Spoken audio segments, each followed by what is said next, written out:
we go. Okay. Well, welcome everybody to the Summer Undergraduate Research Fellowship Information Session. My name is Rachel Lentz. I am the Undergraduate Research Coordinator for the SURF program, which is co-hosted by the University of Hawaii Sea Grant College Program and the Pacific Islands Climate Adaptation Science Center. I also wear a couple other hats as a science communicator and a reporting specialist for Hawaii Sea Grant. So let's get started with a little bit about our host organizations before getting into the details of the SURF program itself. Hawaii Sea Grant is one of a network of 34 Sea Grant programs across all of the states with coastlines, including the Great Lakes, as well as Puerto Rico and Guam. Each program is a federal university partnership between NOAA, the National Oceanographic and Atmospheric Association, and a local institution. Hawaii Sea Grant has been run through the University of Hawaii for more than 55 years, and we have personnel all across the Hawaiian Islands and the Pacific, with extension agents as far away as American Samoa, the Marshall Islands, and Micronesia. So Sea Grant programs are built around the four pillars of research, extension, education, and communication. And those all work together to enhance sustainability and resilience of marine and coastal environments and our communities. We support research to produce actionable science based on the needs of the community. We have extension agents that act as the bridges between the local communities that they live, work, and play in, and the researchers who generate the information that the communities need to make the best possible decisions about how to manage resources and landscapes. We also put emphasis on training the workforce of tomorrow and communicating with local communities through outreach events to enhance the environmental literacy of the general public. Our funding focus areas, if you will, are healthy coastal ecosystems, resilient communities and economies, sustainable fisheries and aquaculture, environmental literacy, and workforce development. So kind of broad brushstrokes, we work on things in all of those different areas. Now, the Pacific Islands Climate Adaptation Science Center, which we shortened to PI-CASC because it is such a mouthful, is one of a network of 9 regional CASCs across the nation. There is also a national CASC in DC that acts as a sort of central organizational office for the whole network. Like the Sea Grant Network, each CASC is a federal university partnership, but between the U.S. Geological Survey on the federal side and a university consortium made up of institutions from each region. The PI-CASC University Consortium is led by the University of Hawaii at Manoa, with UH Hilo and the University of Guam as member institutions. PI-CASC was originally formed in 2012, so it's much younger than Sea Grant, but it's working on it. So also like the Sea Grant Network, each CASC has a goal to support research that's doing co-production and actionable science within the community and with the community to address local needs, but with a focus on climate adaptation. PI-CASC also supports students to help build the workforce to tackle climate issues for the region in the future. PI-CASC's current focus areas for funding are these: drought in the Pacific Islands, coastal adaptation and planning, forest conservation in a changing environment, adaptation and survival in low islands and atolls, and core questions for natural and cultural resource managers, which is kind of a catch-all for just about anything else you can think of that has to do with climate adaptation. Now, on to the SURF program.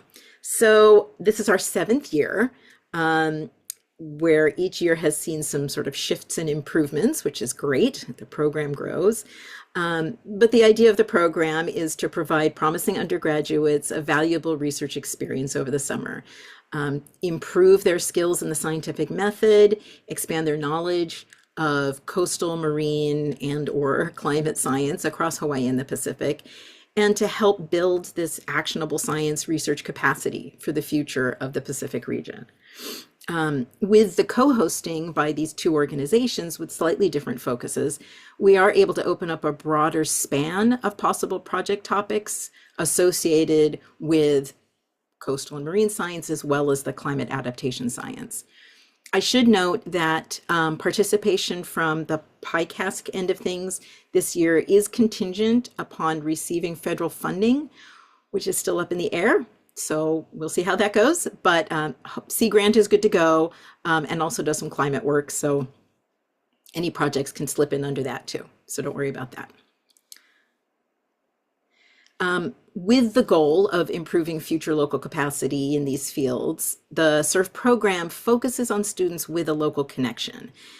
So it is open to any undergraduate enrolled in a UH system institution or other Hawaii institution, or at another college like on the mainland, but that they attended high school in Hawaii or the Pacific.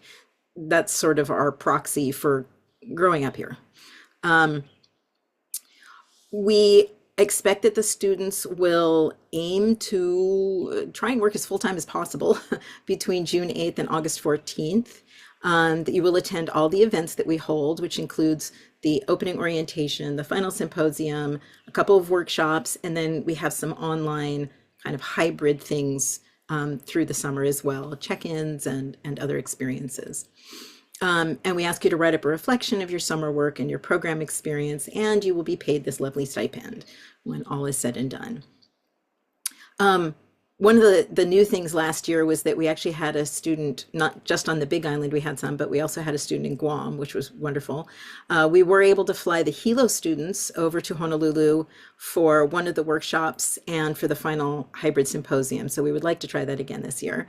The Guam student had a locally organized workshop. We were not able to fly her all the way here from Guam, but she had a great time with that. And other activities were all done hybrid so that everybody could participate. So we'll see what happens with the distribution this year. Now I'm going to walk through some of the details on the application process for the students, and then I will touch on the mentors since a couple of them have attended today. Thank you for coming.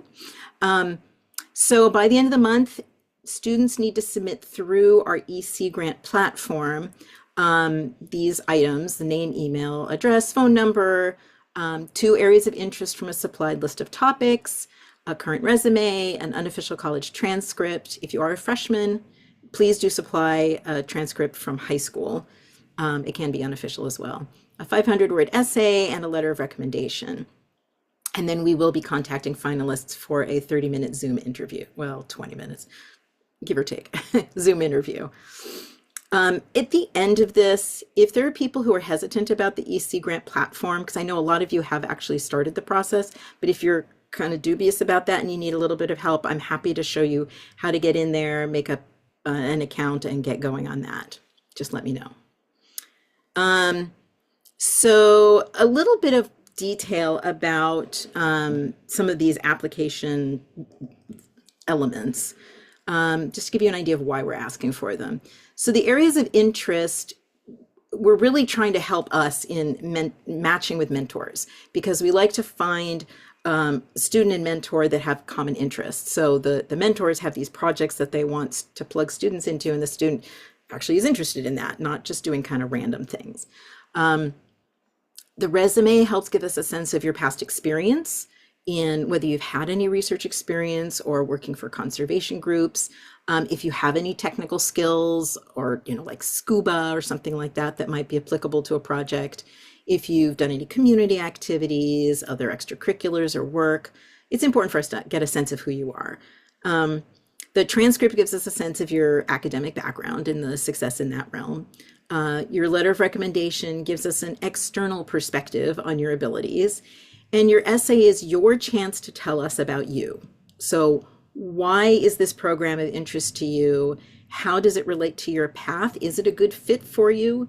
And a little bit about yourself and your personality, and have that come through. So with that said, please avoid using AI.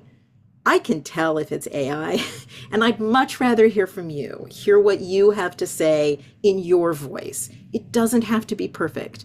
It doesn't have to be publishable. I want to talk with you, and this is your way of talking to me, okay?